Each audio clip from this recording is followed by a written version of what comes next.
Welcome to another episode of Extreme Expat Stories of Thailand. Hey, you don't know me, and after you read this, you'll probably want to keep it that way. I'm not sending this because I'm proud. I'm sending it because I need to tell someone. And you're far enough away that it doesn't matter. Your channel showed up in my feed 2 months ago, and every time I see those streets, the neon reflecting off wet pavements, I remember everything. The good parts and the parts I'm not supposed to talk about. My name is Donnie. I'm 57, from London originally, and I came to Thailand for all the wrong reasons. Let me be clear from the start. I wasn't some lost soul searching for meaning. I wasn't running from a bad marriage or a dead-end job. I was running towards something specific, something I'd fantasized about for years. I came here looking for women to sleep with, to drink, to disappear into the exact kind of life that decent people shake their heads at. I've been divorced for 8 years. My ex-wife got the house. I got my freedom. And we split custody of our son. Though by the time he turned 18, he made it clear he preferred her place to mine. Can't blame him. I was never Father of the Year material. I worked in pharmaceutical sales, made decent money, spent it on whiskey and weekends in Amsterdam. I'd been to Thailand twice before on holiday. Pattaya the first time, Bangkok the second. I did exactly what you'd expect. Bar girls, all-nighters, the whole pathetic routine. Each time I went home, back to rainy Manchester, back to the sales calls and the empty flat, I felt like I'd left the real party behind.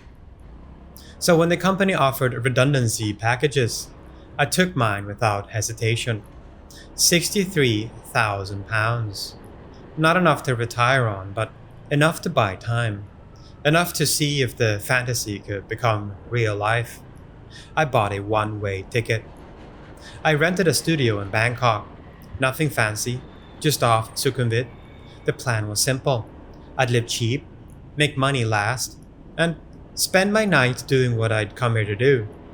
No judgment, no shame, no pretending I was anything other than what I was. The first month was exactly what I'd imagined. I'd sleep till noon, eat pad thai from the cart downstairs, then head out around 8. I knew all the spots. Nana Plaza, Soy Cowboy, the freelancer bars in Sukhumvit. I wasn't stupid about it. I wrapped up every time. I wasn't cruel. I paid fairly, tipped well, never got rough. But I was there almost every night, chasing that high, that feeling of being wanted, even if it was purchased. The girls all had the same story. Sick mother, kid back in Isan with grandma, school fees, water buffalo. After a while, I stopped listening. I'd nod, smile, hand over the money, and move on. I told myself I was keeping my heart out of it. This was transactional, clean, honest in its dishonesty. I made friends with other expats, if you can call them that.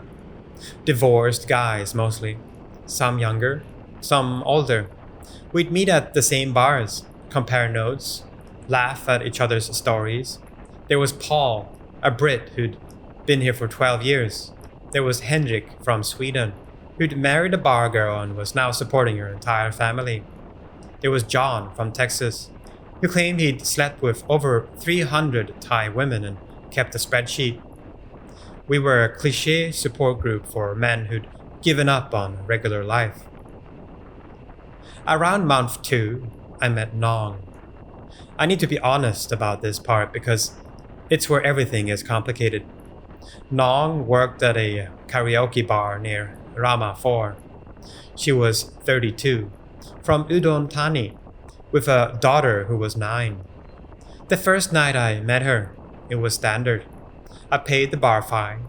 We went back to my place, did our thing, and I paid her 2,000 baht. Professional, simple. But she was different, smarter, funnier. Her English was better than most. When I made a joke, she actually got it. When I asked about her life, she told me real things, not the rehearsed sob story. She told me she hated the work, but it paid 3 times what she could make in a salon. She told me her daughter was clever, loved mathematics, wanted to be an engineer. I started seeing her regularly. Not every night, but a few times a week. I told myself it was just convenience, that I liked the familiarity, but the truth started creeping in around the edges. I liked talking to her. I liked the way she'd show me photos of her daughter, this little girl with a gap-toothed smile. I liked how Nong would sometimes fall asleep in my bed and I'd watch her breathing, looking peaceful, looking human. One night, about 3 months in, everything shifted. We were lying in bed, both half drunk on Hong Kong whiskey. She was scrolling through her phone, and I was staring at the ceiling, and she suddenly said, "You're not like other Farang." "What do you mean?" I asked. "You sad?" she said simply. "Other men, they happy, stupid happy, drunk happy, but you always sad behind the eyes." I didn't know what to say to that. No one had really seen me in years. Not my ex-wife, not my son. Certainly not the parade of women I'd paid. But this bar girl from Udon Thani, she'd clocked me in 3 months. "Maybe I'm just tired," I said. "No, you're running from something. I see many men like you. They think Thailand make them happy, but they just bring their sad with them." I laughed it off, changed the subject, but her words stuck. They burrowed in. I started noticing things after that. The other expats at the bars, the ones I'd been drinking with for months, suddenly looked different to me. Paul had bloated up. His skin was gray. He couldn't finish a sentence without coughing.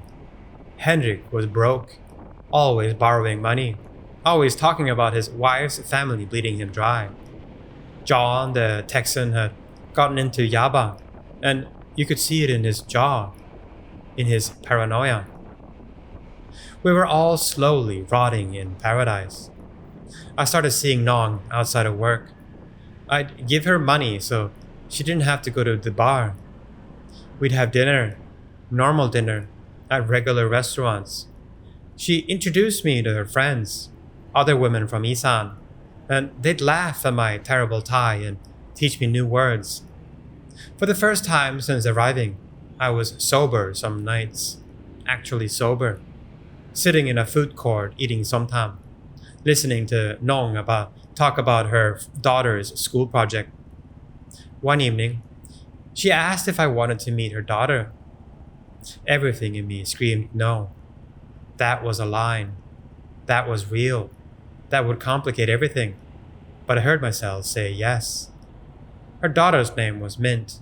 She was staying with Nong's sister in Bangkok while going to a better school. We met at a mall, and Mint was shy at first, hiding behind her aunt. But Nong coaxed her out, and soon she was showing me her schoolwork, chattering away in Thai so fast I couldn't understand anything. Nong translated. "She say you have kind face. She asked if you are my boyfriend." "What did you tell her?" I asked. Nong smiled sadly. "I tell her you are my friend." We spent the afternoon together. We went to an arcade, and I taught Mint how to play this racing game. She beat me within 3 tries. We got ice cream. She held Nong's hand and asked me questions through her mother about England, about snow, about football. Normal questions from a normal kid. When we said goodbye, Mint hugged me, just wrapped her skinny arms around my waist and squeezed. Nong had to pull her away. That night, back at my apartment alone, I broke down. Proper broke down. Sobbing in the shower kind of broke down. Because for one afternoon, I felt like a normal person, a normal human being. Not a trick, not a customer, not a pathetic expat buying companionship. Just a man spending time with a woman and her kid. And I realized how far I'd fallen from that person. I started changing things. I cut back on drinking. I stopped going to the bars except to see Nong. And eventually, I just gave her money without expecting anything. We became something strange, something I couldn't quite define. Not quite boyfriend girlfriend, not patron and worker, something in between. She told me about her dreams. She wanted to save enough money to open a small restaurant in Udon. She wanted Min to finish university.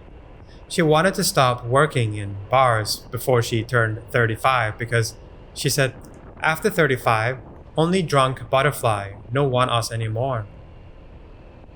I told her about my life too. Really told her. About my failed marriage. About my son who barely spoke to me. About how I'd spent years numbing myself with booze and casual sex because feeling nothing seemed easier than feeling everything. "You good man inside," she said one night. "Just very broken." "I don't know how to be good anymore," I admitted. "Then learn. Not too late." For about 6 weeks, I actually believed her. I started having these moments of clarity that scared the shit out of me. I'd be sober on a Tuesday afternoon, helping Mint with her English homework, and I'd think, this is what normal people do. This is what life is supposed to feel like. Not the artificial high of a bar crawl or the temporary validation of paying for sex. Just quiet moments that meant something. Nong's friends started treating me differently too. At first, they'd been suspicious, protective. They'd seen too many Farang promise the world and disappear. But slowly, after seeing me show up week after week, sober, present, actually trying, they warmed up. I get invited to birthday parties, to temple festivals, to regular Thai life that tourists never see. I remember one afternoon in particular. We were at Nong's sister's apartment, just a tiny 2-room place in a working class neighborhood. There were maybe 10 people crammed in there, all women from Isan, all working service jobs in Bangkok. They were making some time and laughed about something I didn't understand. Nong was translating bits and pieces for me. One of the women, Pim, suddenly asked me in broken English, "You marry Nong?" The room went quiet. Everyone was looking at me. Nong looked mortified, started scolding Pim in rapid Thai. But Pim just laughed and said something else, and all the women erupted in giggles. "What did she say?" I asked. Nong blushed. "She say you too handsome for me. She say I catch good fish." They all laughed again, and someone poured me more whiskey, and the moment passed. But it stuck with me.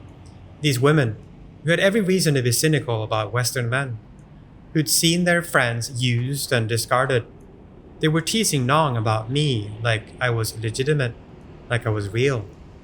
It made me want to be real. I started thinking seriously about what a future could look like. I'd researched the marriage visa requirements. I'd looked into teaching jobs that were actually legitimate. I'd even called my son one night, 3 a.m. his time, and told him I'd met someone, that I was trying to get my life together. He was groggy, confused, but he said something that killed me. "Dad, that's good. I'm happy for you. I hope you mean it this time." I promised him I did. I took Nong to nice places. Not expensive, but proper. We went to art galleries. We took a weekend trip to Ayutthaya and walked around the ruins like actual tourists. We went to the movies and she cried at the ending and I held her hand in the dark. We had inside jokes. We had routines. We had something that felt uncomfortably like love. The other expats noticed. Paul cornered me one night outside a 7-Eleven. "You're making a mistake, mate," he said, lighting a cigarette. "I've seen this play out a dozen times. You think she's different. You think you're different. Then her buffalo gets sick, or her brother needs a motorbike, or her cousin needs surgery. The requests never stop. And one day, he'll wake up broke and alone, and she'll be back at the bar with the next guy." "She's not like that," I said. He laughed, a wet, hacking sound. They're all like that. It's survival. You can't blame them, but you can't save them either. Best you can do is enjoy it while it lasts and keep your wallet closed. I wanted to hit him. Instead, I walked away. But his words wormed into my brain. I started noticing little things. How Nong would sometimes check her phone and her expression would change. How she'd mention needing money for something small, then something else, then something else. I never said no. I told myself this was what helping someone meant. This was what being in someone's life required. But doubt crept in. I started testing her in small, ugly ways. I'd say I was short on cash one week to see how she'd react. She'd say it was okay, no problem. But I could see the worry in her eyes. I hated myself for doing it, but I couldn't stop. I needed to know if this was real or if I was just a better paying customer than most. Then her mother got sick, and everything accelerated. Nong was panicked, desperate. She showed me the hospital bills. They looked real. But how would I know? I sent the 40,000 baht because what else could I do? Let her mother die to prove a point? She was grateful, crying on the phone, telling me I was a good man, that Buddha would bless me. I felt like shit because part of me was still suspicious. Part of me was keeping score. I signed up for Thai lessons at a language school. I started running in Lumpini Park in the mornings. I reconnected with my son via email, proper emails, not just birthday messages. I helped Nong with her English, and she helped me with my Thai. I spent time with Mint on weekends. I bought her books. I felt useful. Paul noticed the change. "You've gone soft, mate," he said one night at our usual bar. Pussy whipped by a bar girl. Seen it 100 times. "Maybe I just got tired of this," I said, gesturing at the bar, at him, at all of it. He laughed. "You'll be back. They always come back." I didn't want to believe him. Then Nong's mother got really sick. Like really. Liver failure. She needed treatment. Needed money fast. Nong called me crying, desperate. I sent her another 40,000 baht without hesitating. Everything I'd saved that month. She was grateful. Promised she'd pay me back, but I told her not to worry about it. 2 weeks later, I saw her at Nana Plaza with another man. Older white guy, German accent, his hands all over her. She saw me, and the look on her face was pure panic. She tried to explain later. The 40,000 wasn't enough. Her mother needed more treatment. Her sister needed money for Mint's school fees. She had to work. She had no choice. I understood logically, but something inside me snapped anyway. Because I'd let myself believe it was different. I'd let myself believe she saw me as more than a wallet. I'd let myself believe I was changing, that I was becoming someone better. But the truth was simpler and crueler. I was just another customer. Maybe a nicer customer. Maybe a more generous customer. But still, just a customer. I got drunk that night. Properly drunk. I went back to Soul Cowboy and bar find the first girl who smiled at me. Then I did it again the next night. And the night after that. Nong called me a dozen times. I ignored her. She showed up at my apartment. I didn't answer the door. Eventually, the calls stopped. I ran into Mint and her aunt at the mall a month later. Mint ran up to me, excited, asking where I'd been. Her aunt pulled her back, gave me a look that told me everything. Nong had explained. I was not welcome around the child anymore. That hurt worse than anything. I dove back into the old routine. Bars every night, different girls, more drinking. I made new friends. Guys who were worse than Paul and Hendrik. We'd compare stories about which bars had the hottest girls, which ones were good for after hours, where to get cheap yaba if you wanted it. I didn't touch the drugs, but everything else was fair game. I moved to a cheaper place, a room really, because my money was running low. I started working under the table teaching English at some dodgy school that didn't check credentials.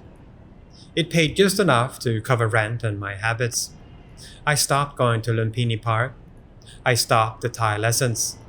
I stopped emailing my son. One night, about 4 months after I'd cut Nong off, I was at a beer bar in Soy 7, completely hammered. There was a girl next to me, probably 23, probably from Khon Kaen. She was on her phone, not really paying attention to any of us. The mama-san kept pushing her towards me. You like her? The mama-san asked. She knew. Very good girl. I looked at this kid, and for just a second, I saw Mint. Not because they looked alike, just because she was someone's daughter. Someone's little girl who'd probably wanted to be an engineer or a teacher or anything other than this. I paid my bill and left. I walked for hours that night, through Sukhumvit, through the side soys, past all the familiar bars and hotels and street corners. I walked past my old apartment, the one I'd shared with Nong in our strange in-between phase. I walked until my feet hurt and the sun started coming up. I ended up at 7-Eleven, sitting outside with a bottle of water, watching the city wake up. An old Thai man was setting up a breakfast cart across the street. A mother was walking her kid to school. A monk was collecting alms from the shopkeepers. Normal life, real life, happening all around me while I existed in this parallel world of bars and bought affection. I called Nong that morning. She answered on the fourth ring. I'm sorry, I said, for everything, for disappearing, for judging you, for all of it. There was a long pause, then I know. I'm sorry too. We talked for an hour.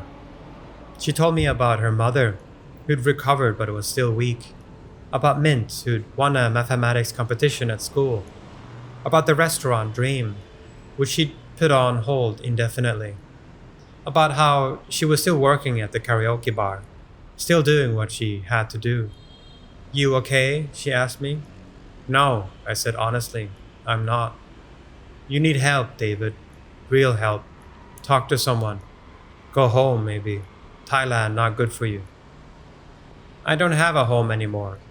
Then make new one. But not here. Here you just dying slow. We hung up, and I sat with those words for a long time. She was right, of course. I was dying slowly. We all were. Paul, Henrik, John, every expat I knew who'd come here for the wrong reasons and stayed because going back felt impossible. For about 2 days, I seriously considered leaving. I looked up flights. I thought about calling my son, telling him I was coming back to England, that I wanted to try again. I thought about rehab, about therapy, about actually fixing what was broken. Then I didn't. I can't explain it exactly. Maybe I was too tired. Maybe I was too far gone. Maybe I'd just gotten comfortable with being uncomfortable. All I know is that on day 3, I was back at the bars. That was 8 months ago. I'm still here. Same routine, different faces. Same transactions. The money's tighter now. I'm teaching more hours at the dodgy school just to keep up. I've had to move twice more. Each place cheaper and grimmier than the last. My health is shit. I cough most mornings. My hands shake sometimes. I know I'm drinking too much, but I also know I'm not going to stop. I see Paul sometimes. He looks worse. Henrik disappeared. Apparently went back to Sweden broke and broken. John's still around. Deeper into the yaba now. Barely coherent half the time. New guys arrive constantly. 50 plus men with fresh divorces and redundancy checks. They all have the same look in their eyes. The same excitement mixed with shame.